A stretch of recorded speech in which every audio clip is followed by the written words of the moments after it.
ஆலந்தூர் சட்டமன்ற தொகுதிக்கு உட்பட்ட அஇஅதிமுகவினுடைய வேட்பாளர் சரவணன் நம்மளோடு இணைந்திருக்கின்றார். வணக்கம்ண்ணா. வணக்கம் தம்பி.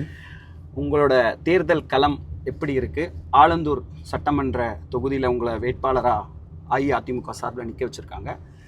தேர்தல் களம் நீங்கள் நேரடியாக பார்க்குறீங்க, எப்படி இருக்குது? ரொம்ப அருமையாக இருக்குது. ஆலந்தூர் தொகுதியை பொறுத்த வரைக்கும் ஆதம்பாக்கத்தில் தான் நான் 2 முறை கவுன்சிலராக பயணிச்சிருக்கேன். 2 முறை. 2011 அம்மாவால் நான் சென்னை மாநகராட்சியில் 200 வார்டுகளில் அதிக வாக்குகள் பெற்று 6700 ஓட்டு வார்டு மெம்பருக்கே ரீடிங்கில் இருந்தேன். தினமலர்லேயே அது இருக்கும். ஆனால் எடப்பாடியாருடைய அந்த அணுகுமுறை, அம்மாவுடைய ஆளுமை, அதே போல் இன்றைக்கி எதிர்கட்சிக்காரங்கள்லாம் மோடியினுடைய கைக்கூலின்னு சொல்கிறதுலாம் அதெல்லாம் மீறி அவரை தாண்டி இன்றைக்கி ரொம்ப அருமையாக எங்களை வழி நடத்தி ஒரே தலைவனாக இன்றைக்கி அவர் பயணிக்கிறார். அதனால் அண்ணன் எடப்பாடியார் என்னை ஒரு சாமானிய தொண்டனை என்னை அங்கே களமிறக்கிறார். திமுக வேட்பாளராக தாமு அன்பரசன் போட்டிடுறாரு. அவருக்கு ஒரு அமைச்சரை நேரடியாக நம்ம மோதுறோமே, ஏன்னா அவங்களுக்கான ஒரு பவர் அப்படின்றது ஒரு மாதிரி இருக்க தான் செய்யும் அப்படின்னு எப்போவுமே எல்லாரும் சொல்லுவாங்க. இங்கே எப்படி இருக்குது? எனக்கு நான் அதை பெருசாக நான் எடுத்துக்கல. என்னென்னா, என்ன மாதிரி அவர் ஒரு மனிதர் தான். மக்களால் கொடுக்கப்பட்டது அந்த அமைச்சர்ன்ற பதவி, எம்எல்ஏவுடைய அந்தஸ்து. நான் அதை பெருசாக என் மைண்டில் அது மாதிரி இல்லை. இதை டிசைடட் எஜமானர்கள் ஆலந்தூர் தொகுதி மக்கள் தான். ஸோ அவர் மேலே குறைகள் இருக்கும், நிறைகள் இருக்கும். அதையெல்லாம் தாண்டி என்னுடைய சர்வீஸை மக்கள் எதிர்பார்ப்பாங்க. அம்மாவுடைய அரசு மீண்டு வரணும்னு மக்கள் விரும்புகிறாங்க. ஆனால் எடப்பாடியுடைய அரசு வரணும்னு விரும்புகிறாங்க. நீங்கள் தமிழ்நாடு பூரா பார்த்தீங்கன்னா அன்றைக்கி ஏடிஎம்கேல என்டிஏ கூட்டணியில் மொத்தம் 5 பேர் 6 பேருன்னு சொன்னாங்க. இன்றைக்கி பெரிய பலமாக இருக்குது. அதனால் அன்பரசன் எனக்கு ஒரு பொருட்டு கிடையாது. இப்போ டிடிவி ஒன்றா சேர்ந்துருக்காரு. அதே போல் பாமகலேருந்து அன்புமணி உங்களோட இணைஞ்சிருக்காரு. இந்த கூட்டணி பலம் உங்களுக்கு வெற்றி வாய்ப்பை எப்படி உருவாக்கும்னு நினைக்கிறீங்க? அதுதான் அண்ணன் டிடிவி அவர்கள் அம்மா மறைவுக்கு பின்னாடி நாங்கள் இந்த டைமில் நல்லா இருக்குது அப்படின்றத, அம்மாவுடைய அரசு மீண்டு வரணுன்றதை அண்ணன் டிடிவியுடைய மனப்பூர்வமான ஒரு அத்தாசமாக எங்களோட இணைஞ்சிருக்காரு. அவர் வந்ததில் எங்களுக்கு நல்ல ஒரு பலம். அதே மாதிரி அண்ணன் அன்புமணி அவர்கள் இந்த 10.5% அண்ணன் எடப்பாடியார் ஒதுக்கியதை மனதில் வைத்து மீண்டும் அதிமுக அம்மாவுடைய அரசுக்கு ஆதரவு கொடுக்கணும். இந்திய கூட்டணியை கூட நம்ம சமரசமாக போகணும். அப்போ தான் தமிழ்நாட்டுக்கு உண்டான நிதிகளை பெற்றுத்தர முடியும் என்று அவங்க 2 பேரும், அண்ணன் டிடிவி, அண்ணன் அன்புமணி, அண்ணன் பூவையார், அண்ணன் ஜெகன்மூர்த்தி, ஜான் பாண்டியன், அண்ணன் ஜி.கே. வாசன் மற்றும் நம்ம எஸ்ஆர்எம், இவர் நம்ம பச்சைமுத்து சார், எல்லாருமே அதிமுக மீண்டு வரணும், இந்த அரசு அகற்றப்படணும்னு சொல்லி தான் ஒரு குறிக்கோளோடு எல்லாரும் பயணம் பண்ணுறோம்.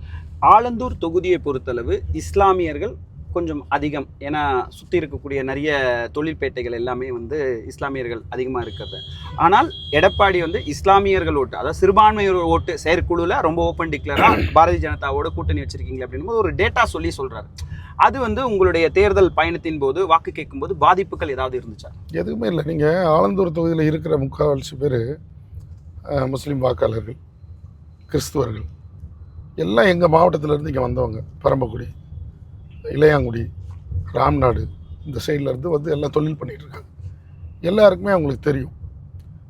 திமுகவுக்கு அடுத்து நம்ம ஊருக்காரர் ஒரு வேட்பாளராக இங்கே நிற்கிறாரு. ஆதம்பாக்கத்தில் உள்ள சரவணன் தான் நிற்கிறாரு. அவருக்கு தான் நம்ம ஆதரவு கொடுக்கணும்னா, நான் அன்றைக்கி போயிட்டு திருப்பி ரிட்டர்ன் வரும்போது அவங்களே எனக்கு ஒரு வழியில் நின்று சால்வை போட்டு என்னை வரவேற்றாங்க. அப்போ அதுலேருந்து எனக்கு என்ன தெரியுதுன்னா, இன்றைக்கி இஸ்லாமியர்கள் அம்மா இருக்கும்போது எந்த அளவுக்கு ஆதரவு கொடுத்தாங்களோ அதை மீண்டும் எடப்பாடி கொடுக்குன்னு அவங்க ஒரு முடிவில் இருக்காங்க. நல்லாயிருக்கு. ஆலந்தூர் தொகுதியை பொறுத்தளவு எந்த மாதிரியான குறைகள் மக்கள் நேரடியாக சொல்கிறாங்க? அதே போல் எடப்பாடியார் பல்வேறு சலுகைகளை, அதாவது தேர்தல் வாக்குறுதிகளை தந்திருக்காரு. மக்களிடையே கொண்டு போய் சேர்க்கும்போது அது எந்த மாதிரி ரிஃப்ளெக்ஷன் கொடுக்குது? மக்கள் ஆலந்தூர் தொகுதி மக்களை பொறுத்த வரைக்கும் எல்லாமே ஆல்மோஸ்ட் ஒரு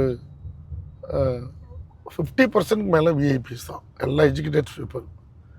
இந்த அண்ணனுடைய திட்டங்களை வரவேற்கிறார்கள். 50% மற்ற ஏரியாவில் இருக்கிறவங்களாம் வரவேற்கிறோம். ஆனால் மெயினாக நங்கநல்லூர், ஆலந்தூர், கொலப்பாக்கம் இந்த சைடு உள்ளவங்களாம் என்ன நினைக்கிறாங்கன்னா, 2021 2026 திமுக வந்ததில் நிறைய பாதிக்கப்பட்டிருக்காங்க. அதுக்கு ஒன்று நிறைய சொல்லிட்டு போகலாம். ப்ராப்பர்ட்டி டேக்ஸ் போயஸ் கார்டனில் இல்லாத ஒரு ப்ராப்பர்ட்டி டேக்ஸை நங்கநல்லூரில் 3 மடங்கு இருக்குது. அதை சுத்தமாக அவங்க ஏற்றுக்கிறல. ஈபி அது மாதிரி இருக்குது. அது மாதிரி அங்கே ஒரு பிரிட்ஜு ஒன்று கட்டினதில் வந்து மழை பெஞ்சதுன்னா நங்கனூரில் உள்ள மக்கள் ஒரு 3 நாளைக்கு வெளியிலே போக முடியாது. அது தவறுதலாக கட்டிட்டாங்க. அது இப்போ உடனே எங்களுடைய அரசு அமைந்தோடனே அதுக்குண்டான வழியில் பூரா தீர்த்து கொடுப்போம். இப்போது உங்களுடைய ஆலந்தூர் சட்டமன்ற தொகுதியை பொறுத்தளவு டிவிகே, அதாவது விஜய் உள்ளே வந்த பிறகு மிகப்பெரிய ஒரு ஆளுமை வந்து அவர் போகும் இடமெல்லாம், விஜய் போகும் இடமெல்லாம் பயங்கரமான ஒரு இளைஞர்களுடைய கூட்டம் இருக்குது. அது ஆலந்தூரில் எந்த அளவு பாதிக்க போகுது? உங்களுடைய ஓட்டு அந்த இடத்துல பிரியறதுக்கான வாய்ப்புகள் இருக்கு? ஆலந்தூரில் மட்டும் இல்லை, 234 தொகுதியிலையும் அந்த டைமில் வந்து இப்போ நான் கூட தான் விஜய் படம்லாம் பார்ப்பேன். எல்லோரும் பார்ப்போம். பொதுவாக வந்து ஒரு படம் பார்க்கணும் எல்லாம் ஒரு ஆர்வமாக பார்ப்போம். எல்லா நடிகரையும் பார்ப்போம். ஒரு மட்டும் இல்லை, கமலஹாசனை பார்த்துருக்கோம், விஜயகாந்தை பார்த்துருக்கோம், இவர் ராமராஜனை பார்த்துருக்கோம், சரத்குமாரை பார்த்துருக்கோம். எல்லா படமும் பிடிச்சி எல்லோரும் பார்க்குறோம். அது மாதிரி விஜய் வரும்போது ரசிகர்கள் வந்து இந்த அதெல்லாம் ஓட்டர்ஸ் கிடையாது, நிறைய பேர் சின்ன பசங்க. அதை தாண்டி ஓட்டர்ஸ் கொஞ்சம் இருந்தாங்க. அந்த 41 பேர் அந்த மரணத்துக்கு பிரகாரம் டோட்டலாகவே எல்லாமே மாறி, இல்லைன்னா அதிமுக இல்லைன்னா திமுக, இது ரெண்டும் தான் ரெகுலராக மக்கள் டிசைட் பண்ணுறது. இது ரெகுலராக தமிழ்நாட்டில் இது ஒரு வழக்கம். திமுக மேலே உள்ள அதிருப்தியில் தான் இப்போ அதிமுகவுக்கு வந்து வாக்களிக்கணும்னு மக்கள் டிசைட் பண்ணிட்டாங்க. காரணம் என்னென்னா, திமுக கஞ்சா வந்து பெரிய இதுவாகி போச்சு. அதே மாதிரி சட்ட ஒழுங்கு அம்மா இருக்கும்போது சட்ட ஒழுங்கு வந்து போலீஸ் துறை அம்மா கண்ட்ரோல் வச்சுருந்தாங்க. அதன் பிறகு அண்ணன் எடப்பாடியார் எப்படி ஆட்சி செஞ்சார்னு எல்லாருக்கும் தெரியும். இந்த சட்ட ஒழுங்கு இப்போ யார் கையில், இந்த போலீஸ் அதிகாரம் யார் கையில் இருக்குன்னா, அண்ணன் ஸ்டாலினுடைய தலைமையில் எங்கும் அவங்களுடைய குடும்பத்தார் 8 பேர் கையில் தான் அந்த போலீஸ் அதிகாரம் அவங்கள்ட்ட இருக்குது. அதனால் வந்து அதை கட்டுப்படுத்த முடியலன்றதை மக்கள் ஃபீல் பண்ணுறாங்க. இப்போ பார்த்தீங்கன்னா, இவர் உதயநிதி தொடர்ந்து எல்லா பிரச்சாரத்துலேயுமே வந்து ஒரு புகைப்படத்தை எடுத்து காமிச்சு, அதாவது எடப்பாடி வந்து சசிகலா காலில் விழுந்த ஒரு புகைப்படத்தை காமிச்சு வாக்கு சேகரிக்கக்கூடிய சூழலை வந்து நம்ம பார்க்குறோம். அதை ஒரு தொண்டனாகவும் ஒரு சட்டமன்ற உறுப்பினருக்கு வாய்ப்பு கொடுத்துருக்குற எடப்பாடிக்கு நீங்கள் என்ன வந்து பார்க்க விரும்புகிறீங்க? அம்மா மறைவுக்கு பின்னாடி சில பிரச்சனைகள்லாம் இருந்தது. சசிகலா அம்மையார் வந்து ஒரு பெரியவங்கன்றதில் அதை வந்து இவங்க பெருசாக அதை வச்சு இது பண்ணுறாங்க. பிஜேபியுடைய கூட்டணியில் நாங்கள் அடிமையாக இருக்கோம், அடிமையாக்குன்னு சொன்ன மாதிரி அம்மா சசிகலா அது மாதிரி சொல்கிறாங்க. அதெல்லாம் கிடையாது. அன்றைக்கி காலகட்டத்துக்கு அந்த அம்மா மறைவுக்கு பின்னாடி இந்த அம்மா அந்த இதை எடுத்து நடத்த முடியும்னா மக்கள் யாரும் ஏற்றுக்கிற மாட்டாங்க. இவர் ஒரு சாமானிய தொண்டர், மக்கள் ஏற்றுக்கிட்டாங்க. இது தவறாக அவங்க வந்து பரப்பிட்டு இருக்காங்க. ஸ்டாலினுடைய சன்னு வந்து இந்த புகைப்படத்தை வச்சுக்கிட்டு காலில் விழுந்தார், தவந்தார், போனார்னு சொல்கிறாங்க. அதுக்கு தான் அண்ணன் சரியான ஒரு விளக்கம் கொடுத்தாரு. பால் டாயில் குடித்த அன்றைக்கே போயிருந்தால் எங்களுக்கு இந்த தொல்லை இருந்திருக்காது, இதெல்லாம் நம்மளை பேசுது அப்படின்னு சொல்லிட்டு ஒரு வார்த்தையை சொன்னார். இவருக்கு ஸ்டாலின் பையனுக்கு என்ன வயசு, அண்ணன் எடப்பாடியாருக்கு என்ன வயசு? போன எலெக்ஷனில் செங்கலை தூக்கிட்டு ஓட்டு கேட்ட மாதிரி இந்த வாட்டி அவர் ஃபோட்டோ தூக்கிட்டு கேட்டுருந்தார். அதெல்லாம் நடக்காது. மக்கள் முடிவு பண்ணிட்டாங்க. 100% வந்து இப்போ விஜய் நீங்கள் கேட்ட மாதிரி விஜய் என்ன கேட்டீங்க, விஜய்க்கு என்ன மாதிரி வேல்யூ இருக்குதுன்னு கேட்டீங்க. இப்போ ஆலந்தூர் தொகுதியை பொறுத்த வரைக்கும் நான் நிற்கிறேன். அந்த எதிர்த்து நிற்கிற தம்பி வந்து அவங்க அப்பா மேலே நிறைய இஷ்யூஸ்லாம் இருக்குது. பப்ளிக்கில் நிறைய ஒரு இது கிடையாது. அவருடைய ஓட் பேங்க்கு 2% 3%. அண்ணன் சீமான் எவ்வளோ வருஷமாக உங்களுக்கு போராடுறாரு உங்களுக்கு தெரியும். எத்தனை வருஷமாக போராடுறாரு. ஏன் மக்கள் ஏற்றுக்கல? காரணம் என்ன? இந்த 2 to 4, 5 அந்த தாண்டி 8% வரைக்கும் வந்தார். அதுக்கு மேலே அண்ணன் விஜயகாந்த் அதை ஃபீட் பண்ணி, அண்ணன் விஜயகாந்தோட வந்து விஜயை நாங்கள் வந்து ஒன்றும் பெருசாக எடுக்கலை. இப்போ நான் ஒரு கோயில் நிர்வாகத்தில் ஒரு ஃபங்க்ஷன் பண்ணுறேன், ஒரு கச்சேரி நடத்துகிறேன். நாங்கள் வந்து எல்லோரும் நோட்டீஸ் கூப்பிட்டு அந்த கச்சேரிக்கு வாங்கன்னு கூப்பிட்றதில்ல.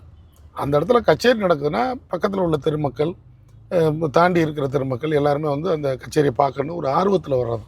கச்சேரி முடிஞ்சோன்னா அவங்க யாரும் நம்ம யாருன்னு தெரியும். அது மாதிரி விஜய் வந்து எங்களுக்கு ஒரு பொருட்டு கிடையாது. அவர் வரும்போதே என்ன சொன்னார், போட்டியே வந்து டிவிகே டிஎம்கே அப்படின்னாரு.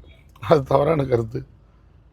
டிவிகே டிஎம்கேன்னு சொல்லியிருந்தா இப்போ ஆளுகிற கட்சி, ஆண்ட கட்சி இன்றைக்கி மக்களுக்கு என்னென்ன தேவைன்னு தொலைநோக்கு சிந்தத்தோட ஒரு திட்டங்களை தீட்டுவார். இவர் எந்த இதுவுமே வராமல் இது வரைக்கும் ஒரு எம்எல்ஏ பதவி கூட இல்லாமல் திடீர்னு வந்து நான் அதை பண்ணுறேன் இதை பண்ணுறேன் வீடு தரேன் அதெல்லாம் சொல்கிறார். அது எங்களுக்கு அதில் ஒரு பொருட்டாகவே நாங்கள் நினைக்கல. விஜயை பொறுத்த வரைக்கும் அவர் ஃபேன் ஏதாவது இருப்பாங்க, போடுவாங்க. ஆனால் ஆட்சி அமைப்பாருன்றது என்னென்னா அவங்களுக்கே தெரியும், அது ஒரு சீட்டு கூட பிடிக்கிறதுக்கு வாய்ப்பு கிடையாது. இப்போது வந்து டிடிவி தினகரன் தனி கட்சி ஆரம்பித்து உங்களோட ஒரு கூட்டணி என்டிஏ கூட்டணியில் வந்துட்டார். ஆனால் உங்களுக்கு எதிராக சசிகலா களத்தில் இறங்கியிருக்காங்க. அதே போல் அன்புமணிக்கு எதிராக வந்து ராமதாஸ் களத்தில் இறங்கியிருக்காரு. இது எந்த அளவுக்கான அதிமுகவை பாதிப்படை செய்யும்?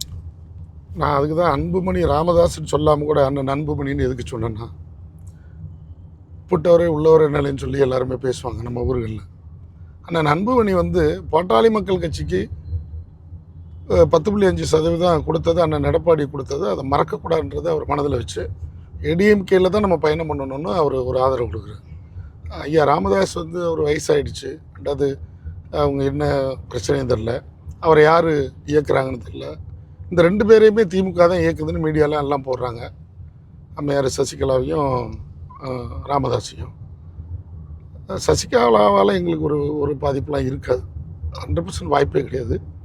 அதே மாதிரி ஒரு ராமதாஸ் ஐயாவாலையும் எங்களுக்கு எந்த பாதிப்பும் இருக்காது. ஏன்னா அண்ணன் அன்புமணி இருக்கும்போதே அந்த 108 ஆம்புலன்ஸ் வந்து அவர் தான், உங்களுக்கு தெரியும், பெருசாக சென்ட்ரலில் இருக்கும்போது அவர் நல்லா பண்ணார்.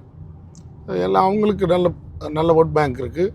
பாட்டாளி மக்கள் இப்போ என் தொகுதியை படுத்துக்கிட்டிங்கன்னா ரொம்ப அருமையாக என் கூட நல்லா பயணம் பண்ணுறாங்க, நல்ல சப்போர்ட்டிவாக இருக்குது. அதில் எங்களுக்கு ராமதாஸ் ஐயா பற்றி எங்களுக்கு ஒரு துளி கூட அச்சமும் இல்லை. சசிகலா அம்மையார் இங்கே யாருக்கு தெரியும், அவங்களுக்கும் தெரியும். டிடிவி ஒரு பலமாக இந்த ஒரு இவ்வளோ நாளாக 2016 அம்மா மறைவுக்கு பின்னாடி 2026 வரைக்கும் 2010 வருஷம் கடுமையாக போராடி அவருக்கு ஒரு ஓட் பேங்க் இருந்தது. அதனால தான் கரெக்டான ஆளுகளை அண்ணன் செலக்ட் பண்ணி நம்ம எல்லாம் சேர்ந்து பயணம் பண்ணணும்னு சொல்லி நாங்கள் பண்ணிக்கிட்டு இருக்கோம். 234 தொகுதிகளில் நீங்கள் வந்து எத்தனை தொகுதி வெற்றி வாய்ப்பு உறுதியாக இருக்கும், எப்படி வந்து இந்த தடவை வந்து ஆட்சி அமைப்பீங்க அப்படின்னு நினைக்கிறீங்க? கிட்டத்தட்ட ஒரு 8-10 மாதத்துக்கு முன்னாடி அண்ணன் எடப்பாடியார் சிஎம் ஆகணும்னு மக்கள் முடிவு செய்து விட்ட விஷயம் இது. காரணம் என்னென்னா சட்ட ஒழுங்கு பிரச்சனை, ப்ராப்பர்ட்டி டேக்ஸு, இபி, இதில் வந்து மக்கள் வெறுத்து 8-10 மாதத்துக்கு முன்னாடி டிசைட் பண்ணிட்டாங்க என்டிஏ கூட்டணி தான் வரணும், அவங்க தான் நாட்டை ஆளணும், மக்களை காப்போம் தமிழகத்தை மீட்போன்னு ஒரு பாட்டு போடுவாங்க ஃபஸ்ட்டு வந்த புதுசில்.